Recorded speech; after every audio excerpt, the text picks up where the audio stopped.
নমস্কার বন্ধুরা, স্কিমমালা ইউটিউব চ্যানেলে আরেকবার সকল বন্ধুদের স্বাগত। তো লক্ষ্মীর ভাণ্ডারকে নিয়ে আরও একটি গুরুত্বপূর্ণ আপডেট রয়েছে। ইতিমধ্যে কিন্তু লক্ষ্মীর ভাণ্ডারের টাকা বাড়ানো হয়েছে এবং কত টাকা করে আপনার পাবেন জানতে হলে আজকে সম্পূর্ণ ভিডিওটি দেখতে থাকুন।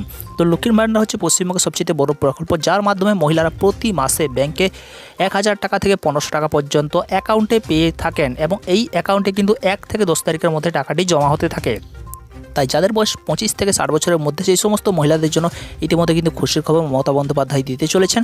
কেন আগামী মাস থেকে লক্ষ্মীর ভাণ্ডারের প্রকল্পের টাকা কিন্তু বাড়তে চলেছে। কত টাকা বাড়তে চলেছে জানতে হলে সম্পূর্ণ ভিডিওটি দেখতে থাকুন।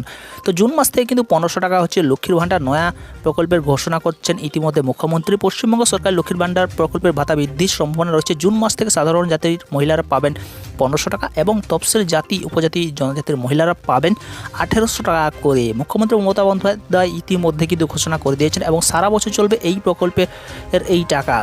মমতা বন্দ্যোপাধ্যায় ক্ষমতায় আসার পর একে একে সমস্ত প্রকল্পের আপডেট দিতে চলেছেন এবং এর মাধ্যমে উপকৃত হচ্ছেন পশ্চিমবঙ্গের সমস্ত মহিলারা এবং পুরুষরা। তাই লক্ষ্মীর ভাণ্ডার প্রকল্পের যারা এর আগে 1200 টাকা কিংবা 1000 টাকা করে পেতেন, এবার থেকে তারা কিন্তু পেয়ে যাবেন 1500 টাকা এবং 1800 টাকা। এবং এটি পেতে হলে আপনারা যদি না পেয়ে থাকেন, আজই কিন্তু আপনারা আবেদন করুন বাংলা সহায়তা কেন্দ্রে কিংবা বিডিও অফিসে কিংবা গ্রাম পঞ্চায়েত অফিসে গিয়ে আপনি আবেদন করলে কিন্তু লক্ষ্মীর ভাণ্ডার প্রকল্পের টাকাটা কিন্তু আপনার বাড়িয়ে দেওয়া হয়েছে। অর্থাৎ জুন মাস থেকে এবার থেকে কিন্তু আপনি লক্ষ্মীর ভাণ্ডার প্রকল্পের টাকাটা পেতে চলেছেন।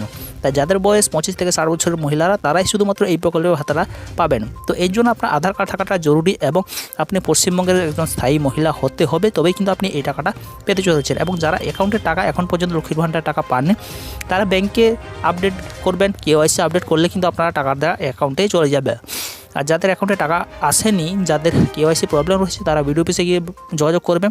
সেখান থেকে আপনাদের সমস্ত আপডেটগুলি কিন্তু ঠিক করে দেওয়া হবে। ততক্ষণে কেমন লাগলো আপডেটটি অবশ্যই জানতে ভুলবেন না। সেই সঙ্গে চ্যানেল নতুন থাকলে চ্যানেলটিকে এখনই আজই সাবস্ক্রাইব করে রাখুন।